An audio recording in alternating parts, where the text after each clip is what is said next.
আজকে সেই ছেলেটা মা বাবা মা দুজনেই চলে গেল। যে বুড়ি মা আনলো, দেখতে দেখতে আজকে ছেলেটার বয়স হলো 5 বছর।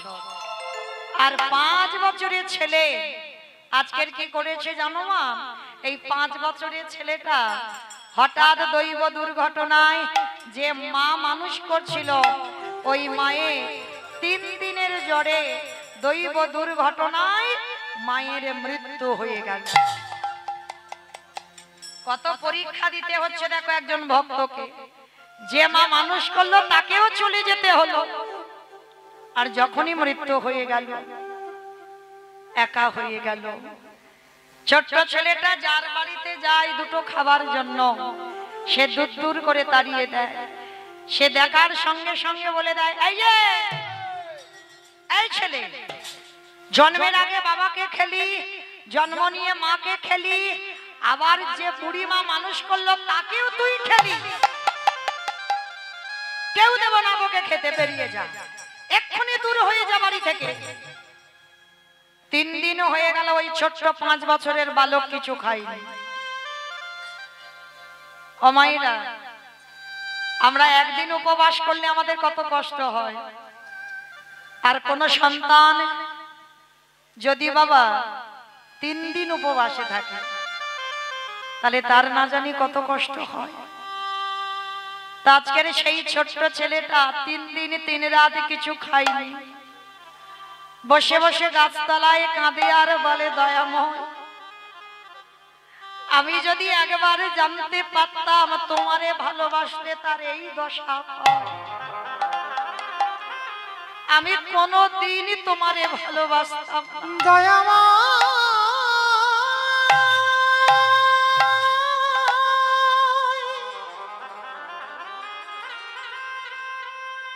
যে জন্যে তোমায় ভালো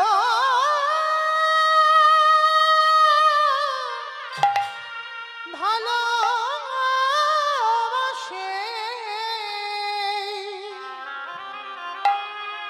তারে কি এমনি করে কাঁদিতে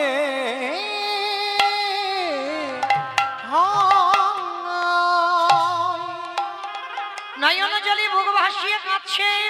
ভক্ত বাৎসল্য ভগবান আর থাকতে পারলো না। অমাইরা, ভক্ত আছে বলে তো ভগবানের এত দাম। আর আমার ভক্ত যদি না থাকতো, আমার ভগবানের কে চিনত? কি গো মাইরা, আপনারা বুঝতে পারছেন না? এই কজন ভক্তের মধ্যে এমন এমন ভক্ত আছে যে সেবা দিলে তবে আমার ভগবানের সেবা হয়, আর যে সেবা না দিলে আমার গোবিন্দ উপবাস। আপনারা নিজেরা বুঝবেন না, আমরা নিজেরা বুঝবো না। ভগবান বলেছে না, ভক্ত আমার মাতা পিতা, ভক্ত আমার গুরু, ভক্ত রেখেছে নাম বাঞ্ছা কল্প। ভক্ত যেদিন সেবা দেয় সেদিন সেবা পায়, ভক্ত যেদিন না দেয় সেবা উপবাসে। তো আজকে লক্ষ্য করেন, ছেলেটা 3 দিন কিছু খেতে দেয়নি আর নিজে খায়নি। আর ভগবান আমার একটা ছদ্মবেশে বৈষ্ণব সেজে লাঠি ঠুকতে ঠুকতে এসেছে। এই ছেলে, এইখানে বসে বসে কাঁদছিস কেন? হ্যাঁ রে বাবা, দুটো খেতে দিবি? হাই রে, যে নিজের পেটের ভাত জোগাড় করতে পারে না বাবা, ভগবান তার কাছে এসেছে। ও মায়েরা, যার আছে সে তো দেয় না গো, যার আছে সে দেবে না, যার কিছু থাকে না সে দেওয়ার জন্য কাঁদে। এটা বাস্তব। একটা বড় লোকের বাড়ি যাবে 10 টাকা চাঁদা দেবে, আর একটা গরিবের বাড়ি যাবে সে চাইবে কতটা দেওয়া যায়। আজকের ভগবান এসে ভক্তের ঘরে আঁচল পেতেছে, আর এমন ঘরে আঁচল পেতেছে যে দিনহীন পথের ভিখারি কাঙাল,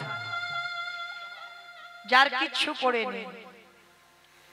ভগবান বলেন, এই ছেলে শোন, তুইও যখন 3 দিন খাসনি, তুই আমারে দিতে পারবি না, তো শোন, ওই দূরে আছে একটা রামানন্দ স্বামীর আশ্রম, যা আজকে থেকে ওই রামানন্দ স্বামীর আশ্রমে তুই থাকবি।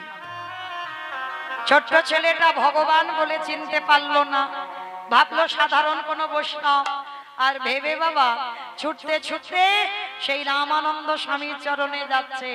আর যাবার সময় মুখে তো একটাই নাম গো, কি নাম জানো? জয় গুরু, জয় গুরু। আমাইরা যারা যারা আমরা গুরু চরণ আশ্রয় করেছি, কই একবার হাত দুটো তোলো তো দেখি। বাহ, তার মানে সবাই গুরু চরণ আশ্রয় করা, সবাই গুরুদেবকে স্মরণ করে একবার বলবেন, কারণ ওইটা না ভজন করলে বাবা কৃপা হবে না গোবিন্দে। সবাই বলবে কেমন? জয় গুরু, জয় গুরু, জয় গুরু জয়, তুমি গুরু মাতা পিতা তুমি সর্বময়। জয় গুরু, জয় গুরু, জয় গুরু জয়, তুমি গুরু মাতা পিতা তুমি সর্বময়। যেই নামে সেই কৃষ্ণ ভজ নিষ্ঠা করি, নামেরও সহিত আছে আপনি শ্রীহরি। সত্যতে নারায়ণ প্রেম, তারপরে শ্রীকৃষ্ণ বলিতে ভগবান। জয় গুরু, জয় গুরু, জয় গুরু জয়, তুমি গুরু মাতা পিতা তুমি সর্বময়। জয় গুরু, জয় গুরু, জয় গুরু জয়, তুমি গুরু মাতা পিতা তুমি সর্বময়। একেবারে গুরুদেবের চরণে আছাড় খেয়ে বললে, চিৎকার করে বলে উঠলেন, গুরুদেব। কে কে আমায় এমন ভাবে পা দুটো জড়িয়ে ধরলো? আরে ছাড় ছাড় ছাড়। কে তুই? নাম কি? থাকিস কোথায়? বাবা মাকে? অনেক প্রশ্ন। ছোট্ট 5 বছরের ছেলেটার একটা উত্তর, আমি অনাথ। অনাথ বলেই আমার পা দুটো জড়িয়ে ধরলি। তাহলে আমার আশ্রমে যে থাকবি, আমার আশ্রমে থাকতে গেলে তোকে কটা নিয়ম মানতে হবে, পারবি? বলো গুরুদেব কি করতে হবে? শোন, তোকে মুষ্টি ভিক্ষা করতে হবে। অমাইরা, মুষ্টি ভিক্ষা মানে নিয়ম আছে। এই আমাদের মতো ভিখারিরা যতক্ষণ শরীর চলবে ততগুলো বাড়িতে যাব, কিন্তু রামানন্দ স্বামীর এটা নিয়ম নয়। মাত্র 3টে বাড়ি বাবা, 3টে বাড়ির ভিতরে যাওয়া যাবে না। রাস্তা দিয়ে তুমি যাবে, তোমার কাঙাল বেশ দেখে কেউ যদি 1 মুষ্টি ভিক্ষা দেয়, 3 জন মা 3 মুষ্টি ভিক্ষা দিলে সেইটা এনে আমার প্রভুর জন্য রন্ধন করে দিতে হবে। আর শোন, যদি কোনোদিন অযাচিত ভাবে কারোর বাড়িতে চাস, আমি যদি জানতে পারি, সেদিন আমি তোকে আশ্রম থেকে বের করে দেব। ঠিক আছে গুরুদেব, আমি কথা দিলাম, আমি তোমার আশ্রমের জন্য আমি প্রতিনিয়ত মুষ্টি ভিক্ষা করব, অযাচিত ভাবে কারোর কাছে কিছু চাইব না। দিন গেল, মাস গেল, বছর গেল, শুরু হলো ভক্ত ভগবানের আবার লড়াই। ভিক্ষায় যাবে, ভগবান ডাক দিল, পবনদেব, বরুণদেব, ইন্দ্রদেব, এমন করে ঝড় বৃষ্টি তোলো যে ঝড় বৃষ্টিতে যেন আমার ভক্ত আর মাধুপুরীতে যেতে না পারে। কিরকম বদমাশ দেখেছো ভগবান? ও সবার হয় বাবা, চোরের হয়, সাধুরও হয়। চোরকে বলে চুরি কর, আর সাধুকে বলে তুই নিশ্চিন্তে ঘুমা। হঠাৎ পরিষ্কার আকাশ মেঘাচ্ছন্ন, মেঘ ভরে গেল, মোহর মোহর বজ্রপাত, ঝমঝম করে বৃষ্টি নামলো। এদিকে রামানন্দ স্বামী বলছে, এই ছেলে, এখনো পড়ে রইলি, এখনো যেতে চাইছিস না, কি ব্যাপার? তুই মুষ্টি ভিক্ষা না করলে প্রভুর রন্ধন হবে কি করে? গুরুদেব, এই ঝড় বৃষ্টিতে কে আমারে দেখতে পাবে? আমি কি করে যাব? অপদার্থ, আমি তোকে বারবার বলেছিলাম আমার কথা বন্ধ হলে সেদিন আমি বের করে দেব। যাচ্ছি যাচ্ছি গুরুদেব, আমি এক্ষুনি যাচ্ছি। ওই ঝড় বৃষ্টিতে বেরিয়ে পড়লো ছোট্ট দুধের বালক, সারাদিন ঘুরে ঘুরে বেড়াচ্ছে, কেউ মুষ্টি ভিক্ষা দেয় না। হঠাৎ মনে মনে চিন্তা করলো, গুরুদেব তো আশ্রমে বসে আছে, দেখতে পাচ্ছে না। একটা কাজ করি, ওই যে দেখা যাচ্ছে বড় লোকের বাড়ি, ওই বাড়িতে গিয়ে আমি অযাচিত ভাবে কিছু জিনিস চেয়ে আনবো। আর গুরুদেব তো জানবে না, গুরুদেব জানবে আমি ভিক্ষা করে এনেছি। গুরুদেব কি দেখতে পাচ্ছে? এটাই ছিল ছেলেটার জীবনে সব থেকে বড় অপরাধ। বুঝতে পারলো না রামানন্দ যোগী পুরুষ ধ্যানা যোগে সবটাই দেখতে পায়। এদিকে কি করেছে বাবা, যেই না ওই বড় লোকের বাড়ি থেকে চাল ডাল এনে রন্ধন করে গুরুদেবকে দিয়েছে, আর গুরুদেব পারস সাজিয়ে গোবিন্দ চরণে নিবেদন করলো। আর রামানন্দ তো যোগী পুরুষ, ধ্যানা যোগে দেখতে পায় প্রভু আসনে বসে প্রসাদ পাচ্ছে। কিন্তু আজকের নিবেদন করলো ভগবান আসনে বসে প্রসাদ পাচ্ছে। তবে কি আমার সেবার কোনো ত্রুটি হয়ে গেল? আবার ফেলে দিয়েছে, ফেলে দিয়ে নতুন করে পারস সাজিয়েছে। পারস সাজিয়ে বাবা যেই না নিবেদন করেছে, ভগবান দৈব বাণী করলো, রামানন্দ রামানন্দ তুমি মুষ্টি ভিক্ষা দাও, তাই আমি তোমার আশ্রমে প্রসাদ পাই। আজকে তোমার শিষ্য ঘোর অন্যায় করেছে, ও লোকের বাড়িতে গিয়ে অযাচিত ভাবে চেয়ে এনেছে। তাই আমি আজকের পর থেকে তোমার এই আশ্রমে আর প্রসাদ পাবো না। চমকে উঠল রামানন্দ। যেই না শিষ্যকে ডেকেছে, শিষ্য যেই না দাঁড়িয়েছে, গুরুদেব প্রশ্ন করলো, সত্যি করে বল, সত্যি করে বল বাবা, তুই আমার এই যে চাল ডাল এনে রন্ধন করেছিস, কোথা থেকে চাল ডাল আনলি? বাবা যারা দুধের বালক ছোট হয় তারা মিথ্যা কথাটা আগে বলে না, সত্যিটা বলে দিল। গুরুদেব, গুরুদেব, এক জমিদার বাড়ি থেকে আমি ঝড় বৃষ্টিতে গেলাম, কেউ আমায় দেখতে পেল না। জমিদার বাড়িতে গিয়ে আমি অযাচিত ভাবে চাল ডাল চেয়ে এনেছি। ওরে অপদার্থ, বেরিয়ে যা, এই মুহূর্তে তুই আমার এই আশ্রম থেকে বেরিয়ে যা। না না গুরুদেব, তুমি আমায় তাড়িয়ে দিও না, তুমি তাড়িয়ে দিলে আমি কোথায় যাব বলো গুরুদেব? এ জীবনে তো আমার আপন বলতে কেউ নেই। পা ছেড়ে দে, পা ছেড়ে দে, পা ছেড়ে দে। মারলো এক পায়ের লাথি। যেই না শিষ্যের পিঠে লাঠিটা দিল, শিষ্যের পিঠে বাবা খড়মে ছিন্ন করে গেল। তাহলে কত জোরে লাথি মারলে তবে একটা পায়ের খড়মের চিহ্ন পড়ে বাবা? ছেলেটা চরণটা ছেড়ে দিয়ে বলছে, গুরুদেব আমায় মারো, আমায় মেরে তুমি আশ্রমে মেরে দাও, কিন্তু তাড়িয়ে দিও না, আমি কোথায় যাব গুরুদেব? তবে রে এত করে মারলাম, এত করে বকলাম, তবু পা ছাড়ছিস না।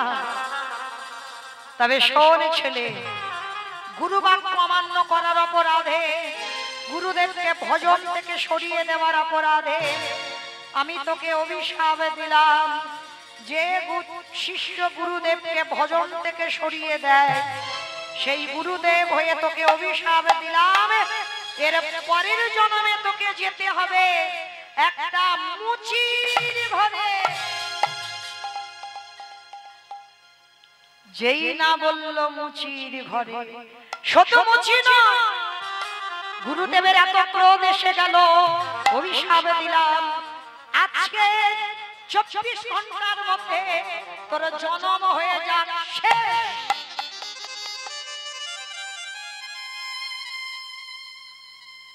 সঙ্গে সঙ্গে শিষ্য চরণটা ছেড়ে দিয়েছে। চরণে ছেড়ে দিয়ে বলল, ওগো দয়াল গুরুদেব, তুমি যখন আমারে মুছি খুলে জনতে বলিলে, ওগো গুরুদেব তোমার চরণে আমি জানাই রাগলাম,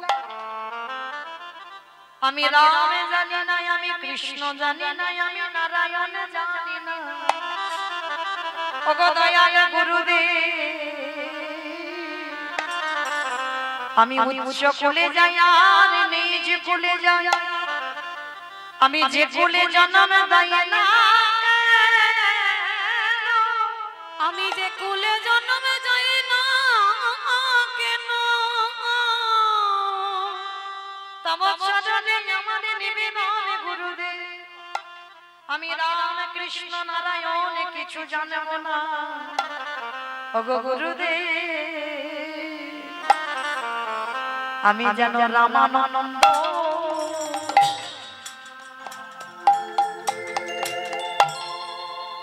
রামানন্দ নামে প্রণাম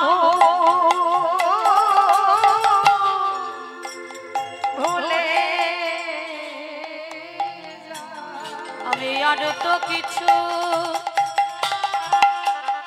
ও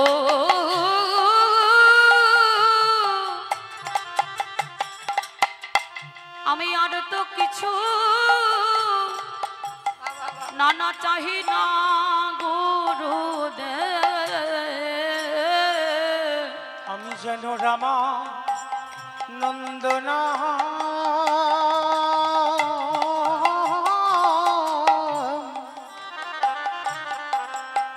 নামে ভুলে ভুলি না না যাই, ওগো দয়াল গুরুদেব আমি মুছি খুলে তোমার অভিশাপের মতো জনমে নেব বটে, জনম নেব বটি, কিন্তু ওগো গুরুদেব তোমার চরণে আমি জানাই রাখলাম, আমি ওই যে মুছি খুলে যাব, আমি জানো গুরু চরণ আমি ভুলে যাব, আমার যে কুলে জন ও আমার যে কুলে জন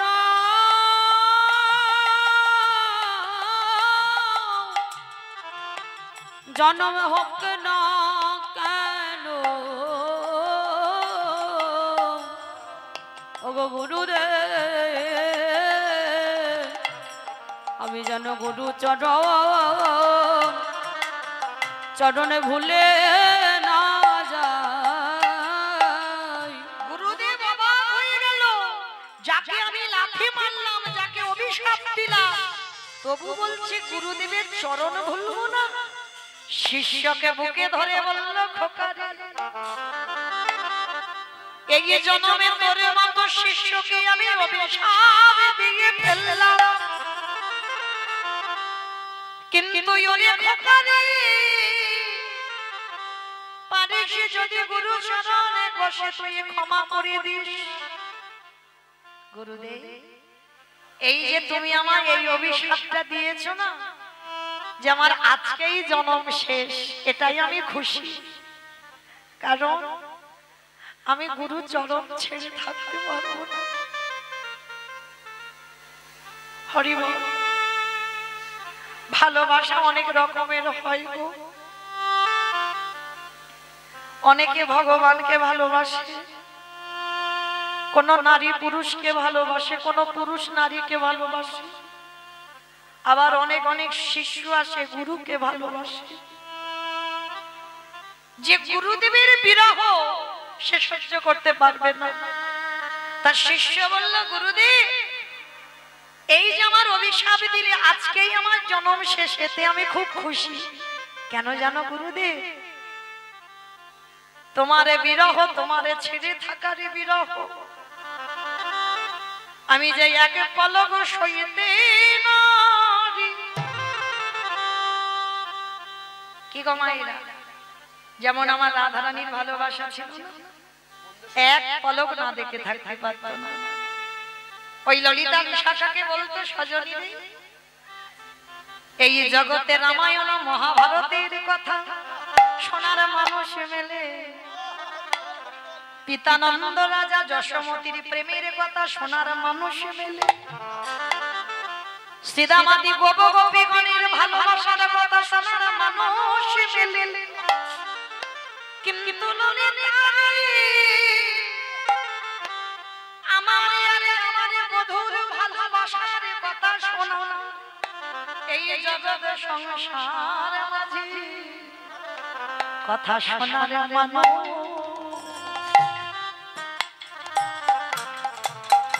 মানুষ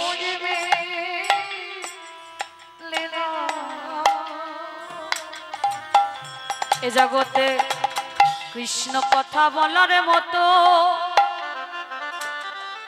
ও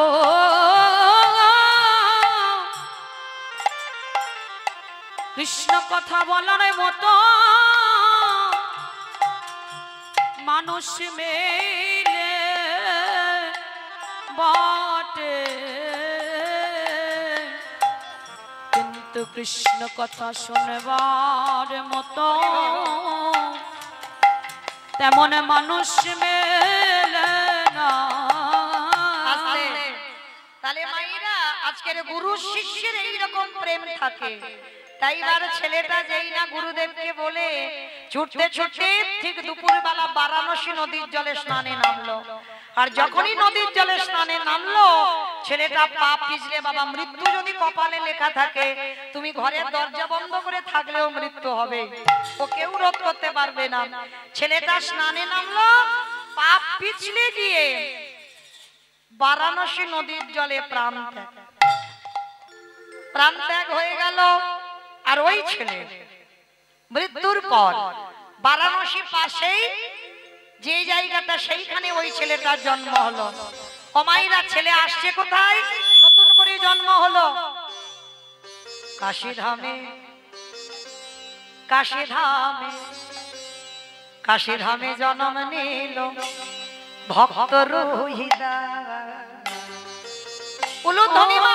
কাশীধামে জন্ম নিল ভক্ত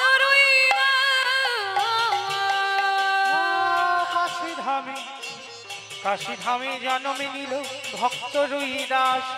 কাশীধামে জন্ম নিল ভক্ত রুইদাস। উলুধ্বনি হরিধ্বনি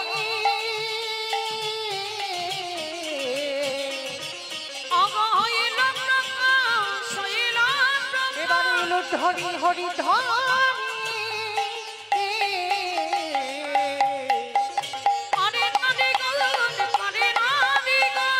বাজে ঢোলক বাজে মাদলের দোল, ও ঢাকে বাজে ঢোলক বাজে মাদলের দোল, ঢাকে বাজে ঢোলক বাজে মাদলের দোল, ঢাকে বাজে ঢোলক বাজে মাদলের দোল।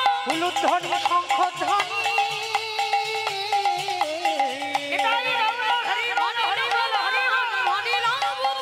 আনন্দ ইয়ার ধরে না, আনন্দ গানে ধরে না, ভক্তের আবির্ভাবে, আনন্দ গানে ধরে না, ভক্তের আবির্ভাবে। আনন্দ গানে ধরে না। শুভ দিন শুভ ক্ষণে ছেলেটার আজকে জন্ম হয়ে গেল বাবা। নাম হলো বাল্মীকি রোহিদাস। ছেলেটা যেই না জন্ম হয়ে গেল, জন্মাবার পর থেকে বাবা ছেলেটা হলো জাতিস্বর। ও মাইরা, কারা কারা জাতিস্বর আছো একবার উলুধ্বনি দাও তো দেখি একবার সবাই।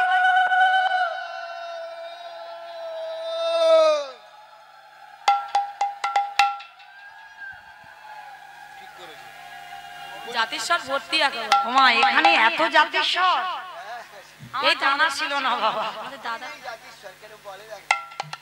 ওমা, তোমরা তাহলে যারা যারা উলু দিলে সব জাতিস্বর বলে, সেইটা তো জানি না জাতিস্বর মানে কি। জাতিস্বর মানে সব আগের জন্মের কথা সব মনে আছে।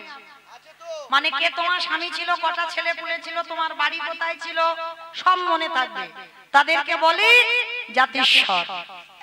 কি মাইরা মনে টনে আছে সব? এইবার নেই। কেন নেই? আমি তো বললাম যারা জাতিস্বর তারা উলু দাও, তাহলে দিলে কেন? মানে ভক্ত হয়ে গেছে বাবা, ডুবে গেছে, বুঝেনি যে আমি কি বললাম। তো মাইরা আজকে ছেলেটা জাতিস্বর হয়েছে, মার স্তনদুগ্ধ পর্যন্ত পান করে না, সারা দিন শুধু মার কোলে বসে 12 দিন হয়ে যাচ্ছে, ছেলে কেঁদে যাচ্ছে। আর মায়েরা আপনারা আমরা যারা যারা মা হয়েছি তারা তো ভালো করে বুঝবো, সন্তান জন্ম দিয়ে সন্তান যদি স্তনদুগ্ধ না পান করে তার যে কত জ্বালা, তার যে কত যন্ত্রণা, এই পৃথিবীতে যে মা হয়েছে বাবা সে জানে। সন্তান জন্ম দিলে স্তনদুগ্ধ পান করাতে হবে, না হলে অসহ্য যন্ত্রণা। যে যন্ত্রণাটা বাবা পেয়েছিল আমার দেবকী মা, ভালো করে শোনো, দেবকী মা কংসের কারাগারে পাইনি। রাধে, ভালো করে শোনেন, কংসের কারাগারে চতুর্ভুজ নারায়ণ আবির্ভূত হলো, জন্ম নয়। মাতৃ জঠর থেকে যেমন আপনারা জন্ম নেন, আমরা জন্ম নিই, ভগবান তো জন্ম নয়, আবির্ভূত হয়।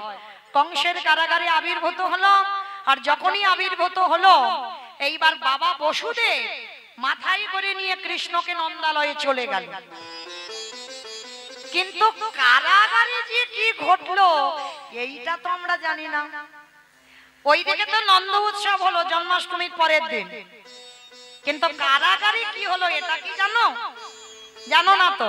তাহলে শুনে নাও। কারাগারে দেবকী মা আমার অসহ্য স্তনের যন্ত্রণায় ছটফট করে, মানে অসহ্য জ্বালা যন্ত্রণা, আর ওই যন্ত্রণা সহ্য করতে না পেরে কি করেছিল জানো? কারাগারের এক কোণে বসে দেবকী মা নিজের স্তন মর্দন করে দুগ্ধগুলো মাটিতে ফেলছে।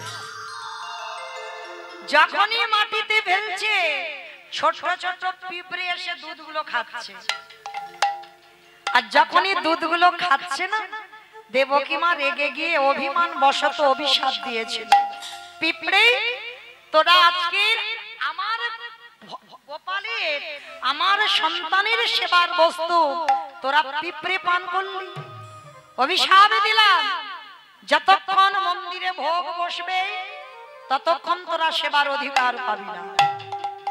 আর যেদিন ওই ভোগের মালসাটা মন্দির থেকে স্থানান্তরিত হবে তখন ভোগের মাল সাথে পিঁপড়ে লাগবে। মিলিয়ে নেবেন মা, ঠাকুর ঘরে ওইখানে বসিয়ে রাখবে, মালসা নিবেদন করে, পিঁপড়ে লাগবে না। কিন্তু ওইখান থেকে মালসা আপনার কাছে রেখে দেন, পিঁপড়ে ভর্তি হবে। কেন? এটা দেবকী মার অভিশাপ। কিন্তু ভগবান বলল, মা আমি তোমার পাপের জন্য তোমার দুধ খাইনি। মায়েরা আপনারা জানেন তো দেবকীর পাপের জন্য দুধ খাইনি। সেই যে রাম অবতারে, রামের মাতা ছিল কৌশলা জননী।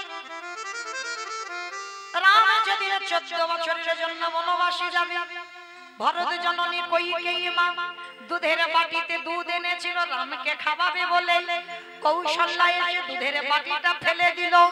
আর যখনই ফেলে দিল তখনই বাবা কইকেয়ী ফেলে দিতেই কৌশল্যা কেঁদে বলেছিল, রাম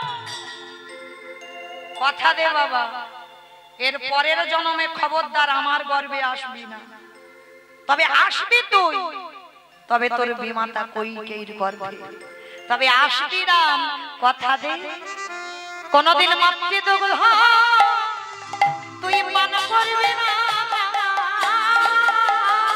বলে এই প্রতিজ্ঞা করে রাখবা, কোনদিন মাতৃদুগ্ধ পান করবি না। আস্তে, কোনদিন যেন মায়ের দুগ্ধ না পান হয়। আজকের ভগবান কৃষ্ণ বলছে, ও মা তাহলে মনে পড়ে গেছে তুমি তো সেই কইকেয়ী মা দেবকী হয়েছ, ওই জন্য আমি তোমার স্তন দুগ্ধ পান করলাম না, কিন্তু কথা দিলাম আমার সেবার বস্তু যখন মাটিতে দিলে আগত কলিযুগে সোনা নয়, রূপ নয়, তামা নয়, স্টিল নয়, অ্যালুমিনিয়াম শাল পাতা নয়। মা গো, আমি কথা দিলাম এই যে আমার সেবার বস্তু তুমি যখন মাটিতে দিলে, ওই আগত কলিযুগে গৌর হয়ে যেদিন যাব, ওই মাটির পাত্রে আমি প্রসাদ পাবো। বলে এই প্রতিজ্ঞা করে রাখলাম, সেদিনে মাটির পাত্রে প্রসাদ পাবো। শুধু মাটির পাত্রে নয়, ওই মাটির পাত্রে করে যদি কোনো ভক্ত ওই চিরে প্রসাদ ভিজায়ে, রাধে এ তো সেই সুদামার চোখের জলে ভিজাছি। কত বলবো, আধা ঘন্টা বাকি, রাস হবে না? আমার মেয়ে মৌমিতারা মৌসুমী রাস গাইতে আসবে, ভালো রাস গায়, শ্রবণ করবে, ছোট্ট মেয়ে তো ভালো গায়। তো যাই হোক, তো আধা ঘন্টা সময় আছে, তো অধিকার অতটা যেতে পারবো না বাবা, কারণ আমার কমিটি ভাইরা বলেছিল শুধু আমার চরিত্রে একটু বর্ণনা করতে, কিন্তু বাবা বলেন সম্ভব কি? তাহলে তো এদিকে পুরাতে পারবো না, হ্যাঁ মানে আগোছালো হয়ে যাবে, এটা সমাপ্ত হবে না, ওটা সমাপ্ত হবে না। তাই আবার যদি কোনোদিন সাক্ষাৎ হয় তো শুধু আমার চরিত্র আস্বাদন করা হবে। শুধু এইটুকু বললাম, সেই যেদিন সুদামা দ্বারকায় গিয়েছিল, কৃষ্ণকে ওই খুদের নাড়ু আর চিড়ের পুটলিতে করে বেঁধে, আর যখন পুটলিটা খুটলো দেখলো যে নাড়ুর জন্য দুই বন্ধুর ঝগড়া, আজ বসুন্ধরা মা মাধুকরি করে সেই নাড়ু করে দিয়েছে, খুদের নাড়ু আর চিড়ে দিয়েছে। ও বাবা, সুদামা আমার চিবাতে দাঁতে ব্যথা লাগবে বলে তুই আবার চিড়ে ভিজিয়ে এনেছিস? ওরে কানাই রে, আমি বাড়ি থেকে চিড়া ভিজাইয়ে আনি না। ওরে কানাই রে, আসবারে কালে আমি মনে মনে ভাবলাম তোরে বদনে সবাই কত রাজভোগে তুলে দেয়, মিষ্টি মৃষ্টান্ন প্রখান্ন সেবা দেয়, কিন্তু কানাই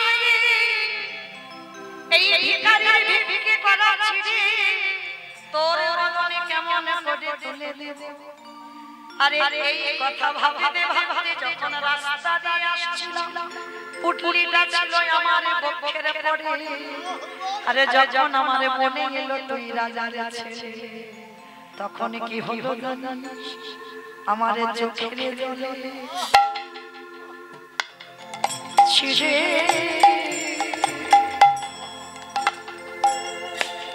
চিড়ে ভেবে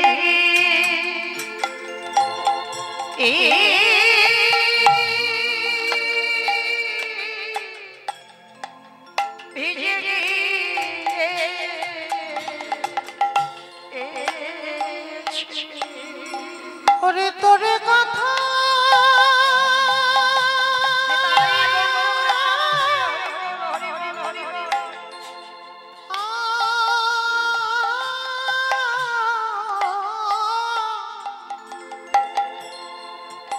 কানাই তোরে কথা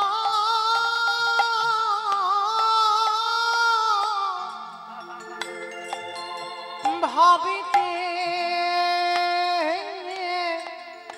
ভাবিতে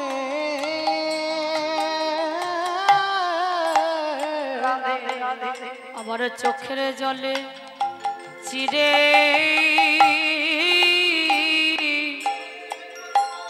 চিড়ে ভিজে গিয়েছে। ওরে সুদামা রে, আমারে মন্ত্রে তন্ত্রে সবাই ডাকে বটে, ওরে সুদামা রে,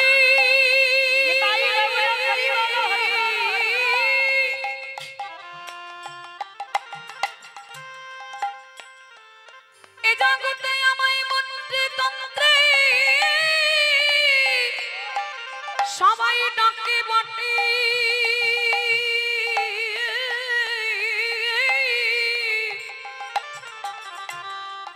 কিন্তু তোর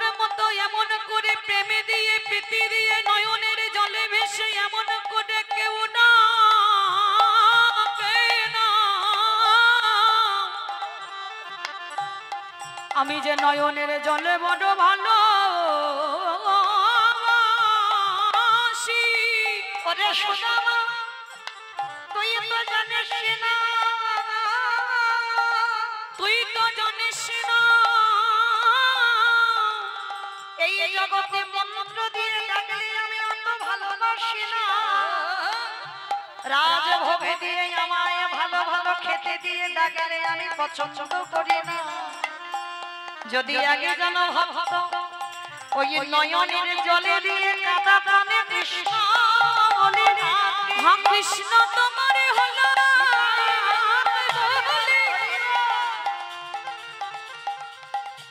যদি কোনো ভক্ত নয়নের জলে দিয়ে একেবারে ডাকতে পারি,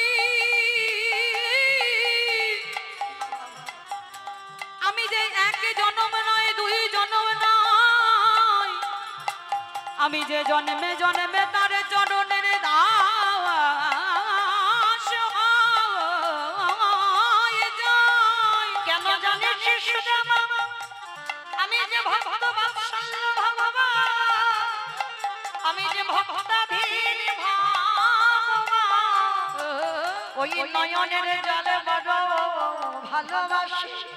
তাই যদি কোন ভক্ত তোর মতো করে কলিযুগে ডাকার মতো ডাকতে পারে, আমি তারে দাদা জানা আমি বন্দী হইব।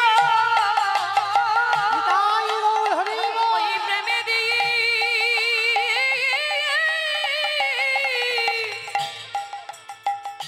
ওই প্রেমে দিয়ে ডাকলে পরে আমি তার দান যাই ওগো বন্দি হই গো। আজকে সেই কলিযুগের ভগবান মাটির মাল সাথে করে চিড়ে প্রসাদ দিতেই হবে, তারপরে আমার প্রভু সেবা করে সন্তুষ্ট পায়। তাহলে সেদিন মা দেবকী মা বুঝেছিল সন্তান জন্ম নিয়ে স্তনদুগ্ধ না পান করলে কত কষ্ট, আর আজকের রুহিদাসের মা সেই জ্বালা পেল। আজকে যেই না রুহিদাসের মা ছেলে কাঁদছে থামে না, গ্রামের লোকজনেরা এসে বলল দিদি রামানন্দ স্বামীর কাছে চল।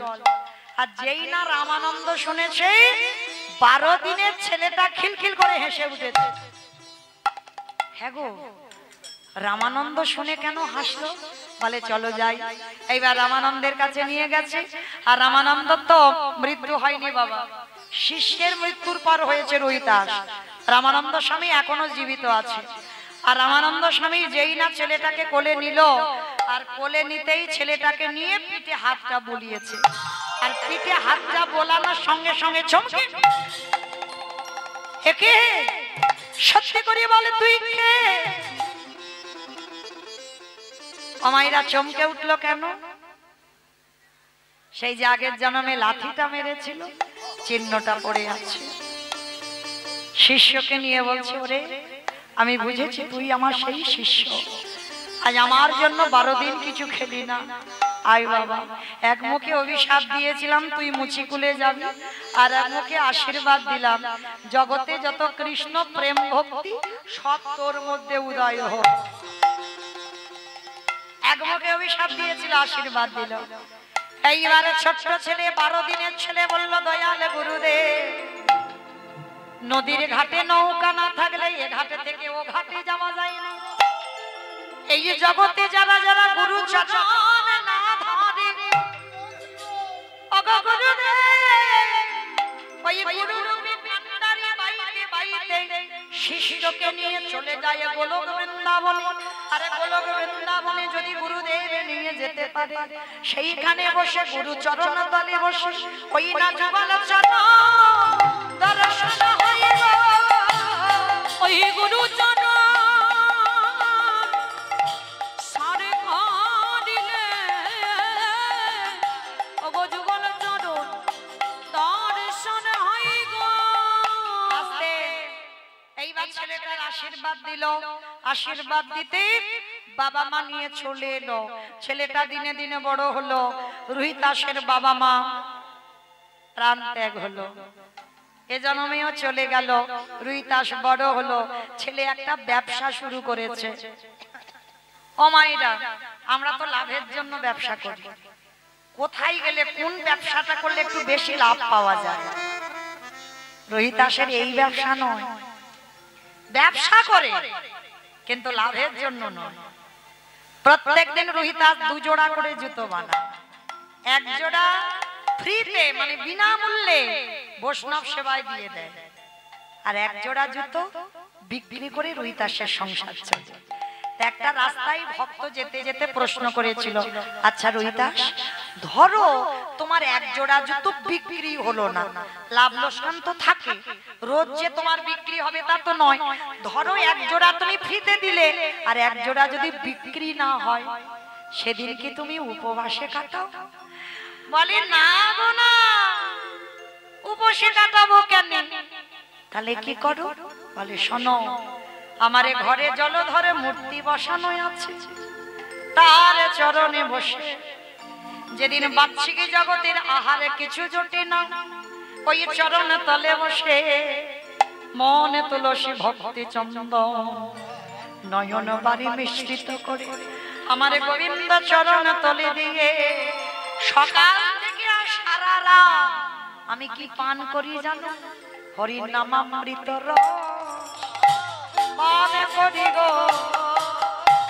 আমার যে ক্ষুধা তৃষ্ণা সবে মিটে যায় গো। আমি হরি নামামৃত রস পান করি গো।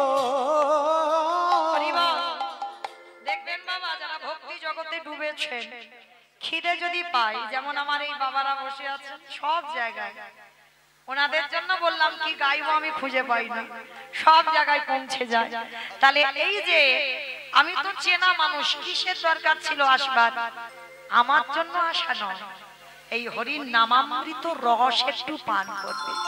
আর এই রসটা যে একবার পান করতে পেরেছে, এই রসে যে একবার ডুবেছে, তার আর সংসার জীবন ভালো লাগে না। মানে সর্বদা কোথায় একটু কীর্তন হচ্ছে, ভাগবত হচ্ছে, পাগলের মতো ছুটে ছুটে যায়।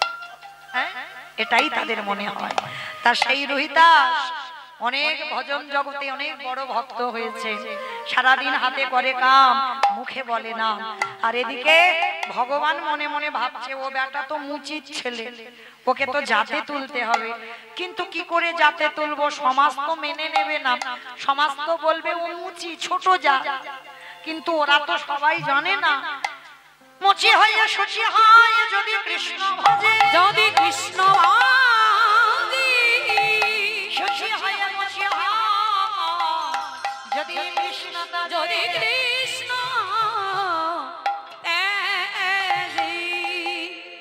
এইবার ভগবান কি করেছে বাবা? চিন্তায় বসেছে। আর ঠিক সেই সময় যুধিষ্ঠির মহারাজ এসেছে। কৃষ্ণ কৃষ্ণ, কটা কথা ছিল। কি কথা? বলে দেখো, কুরুক্ষেত্রের মাঠে পিতামহ ভীষ্মকে সরসজ্জায় দিলাম, অষ্টগুরু দ্রোণাচার্যকে বধ করলাম, আমার ভাইদের মারলাম, ভগ্নিপতিকে মারলাম, আত্মীয় পরিজনকে মারলাম, এতে তো পাপ হয়েছে। তা ভগবান বলে হ্যাঁ, তা একটু হয়নি, তা তো হয়েছে। কৃষ্ণ, সব পাপ থেকে মুক্তি পাবো কি করে? ভগবান মনে মনে চিন্তা করছে, এই তো সুযোগ, এই সুযোগে আমি বেটা মুচির ছেলেটাকে একটু জাতে তুলবো। কিন্তু কি করে জাতে তুলবো? বলে শোনো, একটা কাজ করতে হবে, তোমাদের যজ্ঞ করতে হবে। যজ্ঞ? আমি তো রাজস্বাই যজ্ঞ করেছিলাম। বলে শোনো, করেছো, কিন্তু প্রকৃত বৈষ্ণব সেবা হয়। আর যেদিন তোমরা প্রকৃত বৈষ্ণব সেবা দেবে, ওই সেবার গ্রাসে গ্রাসে স্বর্গে জয় ঘন্টা বাজবে, আর ঘন্টা বাজলেই মনে করবে পাপ থেকে মুক্ত। তাহলে কি হবে? চিন্তায় পড়ে গেল। আর চিন্তায় পড়ে গিয়ে বাবা ভগবান বলছে, শোনো, যে কেউ গেলে হবে না, আমার বিচারে একজন বৈষ্ণব আছে। কে? কাশী ধামে যার নিবাস, যার নাম হলো আমার ভক্ত রুহিদাস। যেই না বলেছে পঞ্চ পাণ্ডব লাভ দিয়ে চলে। বলে কৃষ্ণ, তুমি বলো কি? একটা মুচি? অসম্ভব। ওই ওই মুচিকে আমি নিমন্ত্রণ করতে পারবো না।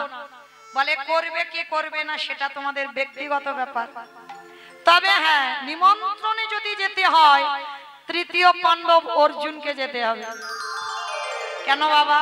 ওই বেটার বড্ড অহংকার, কারণ ওর রথে সারথি তো কৃষ্ণ, কিন্তু ও তো জানে না যত রথ বসে আছে এই প্রতিটা রথের সারথি হলো আমার পরমাত্মা রূপী কৃষ্ণ। আমার কোন রথ? রক্ত মাংসে দেহ ভরা ঘর, এই যে রথ, এই রথের বাম দিকে হাত দিয়ে দেখেন ধপ ধপ, কি গো ওটা তো কৃষ্ণ।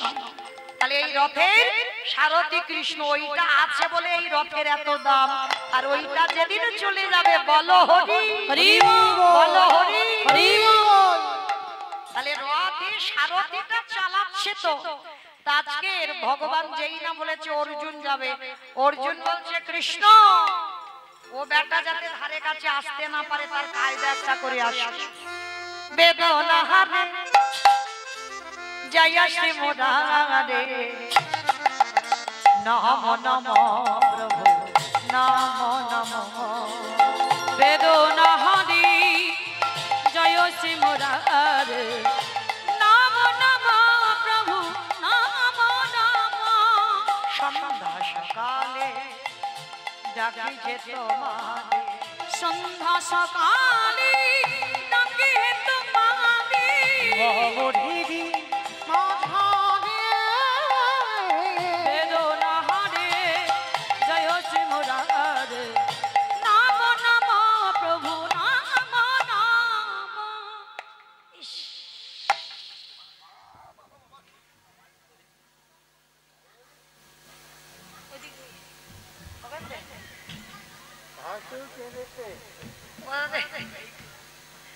কোথাতে এলে বলো তো এত গন্ধ হঠাৎ করে? কোন দিক থেকে? এদিক থেকে? এ বলে এদিক থেকে, এ বলে ওদিক। কোন দিক থেকে বাবা? এদিক থেকে? কোন দিক থেকে গন্ধ আসছে? মামা তোমরা একটু পাচ্ছ একটা গন্ধ? কেউ পাচ্ছ না? হরি বল। অমাইরা এখানে কেন গন্ধ হবে? এখানে তো সুবাস। এই যে ভক্ত সেবা দিচ্ছে,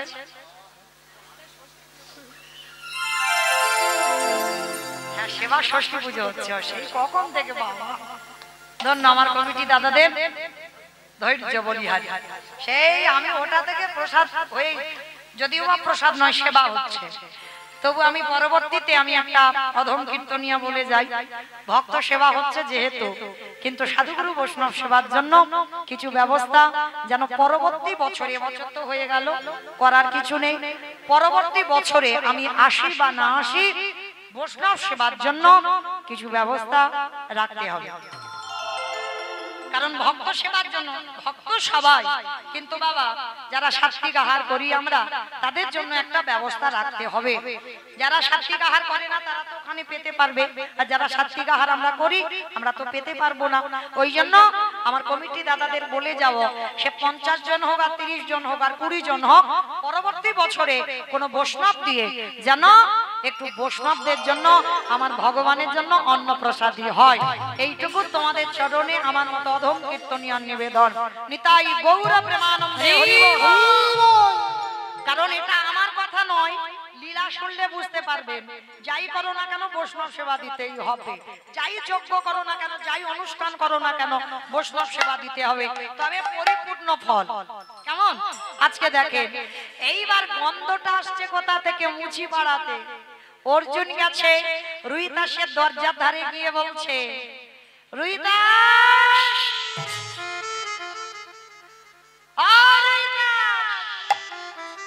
যেই না রুইদাস বলেছে, রুইদাস বেরিয়ে এসেছে। পার্থ আজ আমার দিনটা কত ভালো, তোমার মতো যার রথে সারথি আমার কৃষ্ণ সেই হাজির হয়েছে, এসো আমার ঘরে এসো। এই যে আমার তো আসার ইচ্ছা ছিল না, আমার কৃষ্ণ বললো এই জন্য এলাম। তো শোনো, আমি তোমাকে নিমন্ত্রণ করে যাচ্ছি, তুমি নাকি নতুন করে বৈষ্ণব হয়েছ, তো আমি সন্ধ্যাবেলা একটু বৈষ্ণব সেবা দেব, আর অন্যান্য বৈষ্ণবরা যাবে। তা শোনো, তুমি যদি বৈষ্ণব হও তো আমার বাড়ির ধারে কাছে যাবে, আর যদি বৈষ্ণব না হও আমার বাড়ির ধারে কাছে যাওয়া তো দূরের কথা, মিথ্যা লবণান্ন ধ্বংস করতে আমার বাড়ির ধারে যাবে না। আমার কোন বৈষ্ণবকে নিমন্ত্রণ করতে গিয়ে যদি এই রকম বলে, সে বৈষ্ণব আসবে? জগতে একটা দেখাতে পারবে এরকম বৈষ্ণব আসবে? বাবা দরকার নেই বাবা, এত অপমান, আমি যাব